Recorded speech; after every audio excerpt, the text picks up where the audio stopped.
So here we go. I finally bought my first E46 and it just so happens to be a ZHP. Now, on first glance, this thing is ugly. So let's do an exterior walk around, an interior walk around, and then take a look at the mechanicals.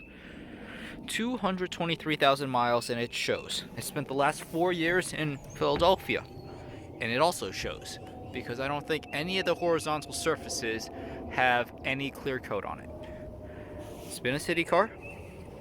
It's got the city car scratches all along, lots of dings, and just overall it's been basically used as a bumper car and all that. On the bright side of things, if you haven't been able to tell, the rust isn't there. So you have like your road rash rust, which is that stuff, but the jack points are solid. There's no rust on the arches. There's no rust peeking through on the trunk panel, but you can start to see some bubbling by the seal. And the other arch is in great shape too. Again, the worst part of it is right here. But luckily, it's all on the door and it's not actually on here. Because if we take a look at this, there's your door rust, and the rust stains are actually messing with this. But I'm sure we can get the rust stains out, and then there's actually no, I guess, rocker rust on this thing. Because this is actually part of the rocker panel when you take this side skirt off. So, really nice part of that. It's a cold weather package ZHP car with the Harman Kardon DSP radio. It's also got a full BEV sound kit. So if we actually I usually do a Bondo test, which is just knocking on the car. See, hollow? This is heavy. So again, you can hear it's really heavy up here. And when I talked to the previous owner about this, he said, oh, when he installed the full BEV sound kit on this car, he added extra sound deadening up here. Kind of makes sense, because all 4 doors have the same feature where it's super tinny sounding down here, but it's rock solid up here. So I need to do a window regulator. We'll see if that's true or if I just bought a Bondo job. But if we knock it on the rest of the car, it's tinny just like the rest of it, like it should be. So it's very well the case that it wasn't all 4 doors got mashed in and then they only did a Bondo job on 4 doors and nothing else. So there we go. That's your little tour of the exterior. Back to the interior, we got the nice Alcantara seating. The only tear is this guy right here, and unfortunately I'm probably gonna have to take it to an upholstery shop to get that fixed, if I were to get it fixed. This bolster's worn out, so I'm gonna try and revive it a little bit by just steaming it. But besides that, the interior is in all right condition. It's definitely gonna get a deep clean because of COVID times, and it is missing a center headrest right there, but it's not totally necessary. Headliner's falling down, and yeah, that's it for your basic no frills E46 interior. Now let's, I guess, take a look at the engine, and you will be able to see the glorious uncleaned M54 with the fancy ZHP head. Okay, so I am learning that the hood struts no longer hold the hood up. But anyways, I hope to God this is an original ZHP motor and this motor hasn't been swapped out for something else. There's no check engine lights on it. There is a shadow code for cats, but when I checked all the readiness monitors, everything was perfect. The strut towers seem to be in pretty good shape.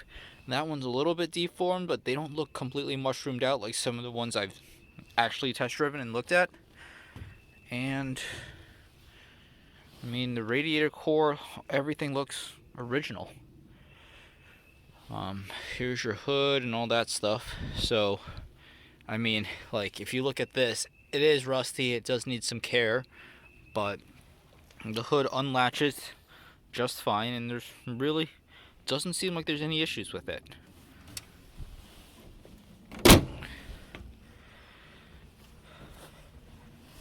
Anyways, so that's a quick tour on the car. I'm going to be taking inventory of everything I need to do, and then we will resume from there. Okay, so current status of the car. Interior is out. A lot of under panels are out. And, well, it's COVID times, we're doing a deep clean of this car. So, yeah. You can see the camera's picking everything up pretty well, but just basically doing a big vacuum and cleaning the carpet up, and also cleaning up under the front seats. Found a nice combos. I don't know if it was pizza flavored or what. Pretty crusty, not moldy surprisingly. It's probably 7-8 years old. Anyways, this is the current status of the interior of the car. It's not awful. The driver's seat is definitely the most worn part of the entire car. Actually, the steering wheel is also pretty awful. But that's what my driver's seat looks like. And this is what the passenger side looks like. Again, nothing's really wrecked. I think I found this little part of the door panel is kind of popping off. And if I get around to actually dropping this door panel off, I might glue it from the back. Let's see what else. The subframe, it's a little bit crusty. The wheel arches are not crusty at all. If the camera picks this part up, I don't think it can. But there's no crust whatsoever. And let's take a look at the jacking points. Again, very, very good condition. I did the same thing to the front. Again, I tried to look in here just to see what everything's gonna look like, and it's really acceptable. And the jacking points are there, and there's your front frame rails. Again, it's never been bottomed out too many times. There is some undercoating scraped off, but everything seems okay. The rotors don't have a lip. The pads are probably at 90%. This side had a little bit more crust and dirt buildup, but again, there's no rust in this wheel well, and at the jack point there's nothing there. This side, again, no crust anywhere. The springs aren't cracked, broken. Again, wheel arches good. And underneath, this is the crustiest it gets, but this is all superficial. So I'm actually not worried about any of it at all. I will do my best and kind of undercoat parts of this car with some Noxidol, because it has that like rust inhibitor stuff. But there you go. Current status of the car, getting a deep clean, and that's about it. We'll start ordering parts soon, but this is probably going to wait till next month, because this thing's honestly not a bad car. It's a good pickup. So I think I'm going to end it right here. It's about a 10-minute long video. Thank you guys for watching, and stay tuned for more of the Stimulus Package ZHP.